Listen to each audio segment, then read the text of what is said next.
Hey there, ever just stop and wonder how your Wi-Fi works, or your Bluetooth headphones, or even your phone's GPS? It all feels kind of like magic, right?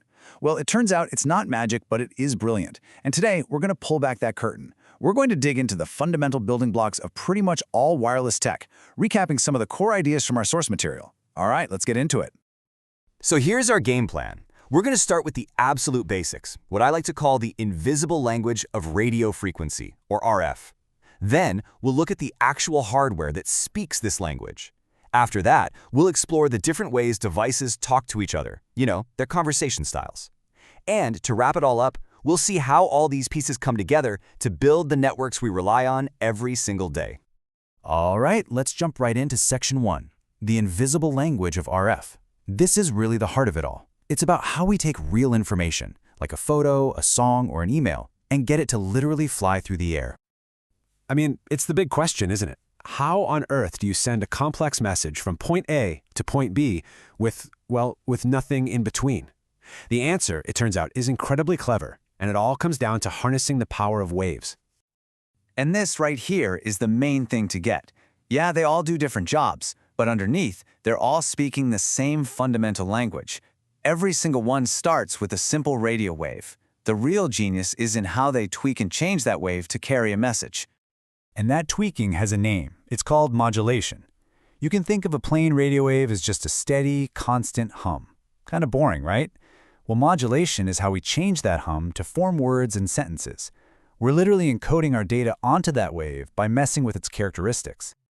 Okay, so that's the basic idea.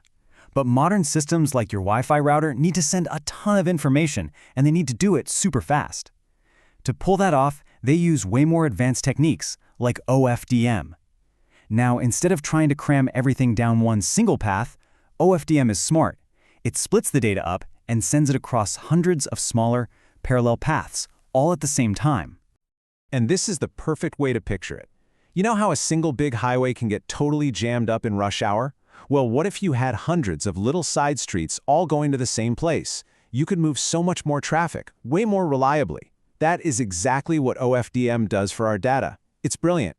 So if OFDM gives us more roads, how do we fit more data into each car? Well, that's where another trick comes in, called QAM. QAM is all about packing more information into the signal by changing two things at once: its strength, that's the amplitude, and its timing, or what we call its phase.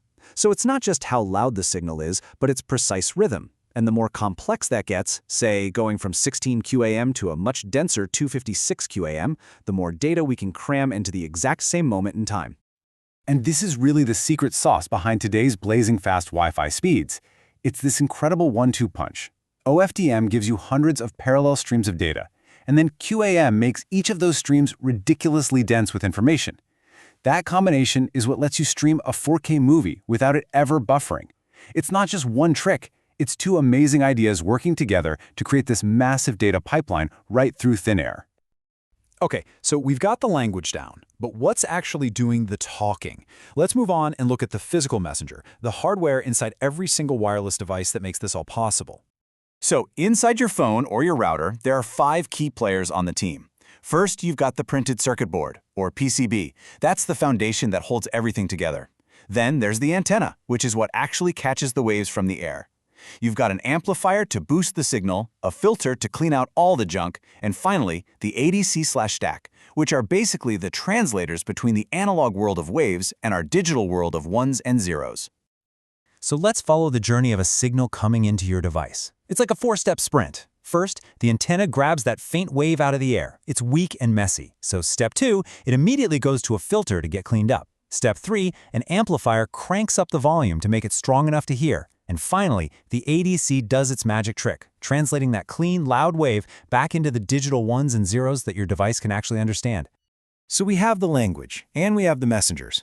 But how do these messengers actually organize themselves to have a coherent conversation? This brings us to the different kinds of RF link types. So, the two most common ways to set things up are point-to-point and point-to-multipoint.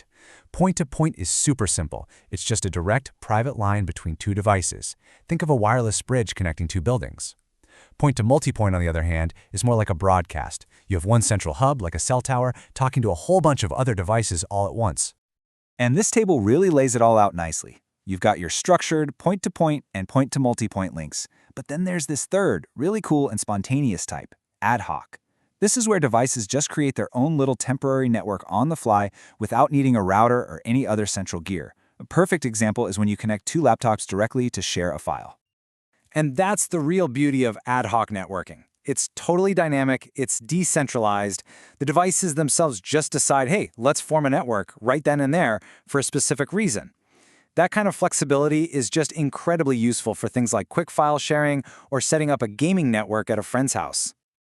All right, let's bring it all home. We've looked at the waves, the hardware, and the conversation styles. For our final section, let's put all of these building blocks together and see how they create the wireless world we live in.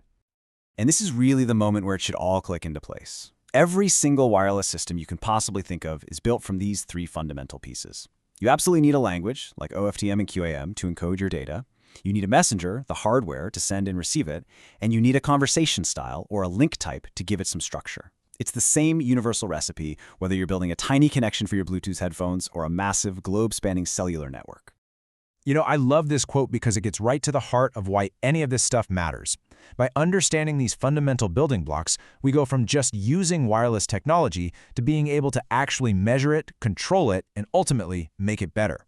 This knowledge is truly the foundation for whatever comes next.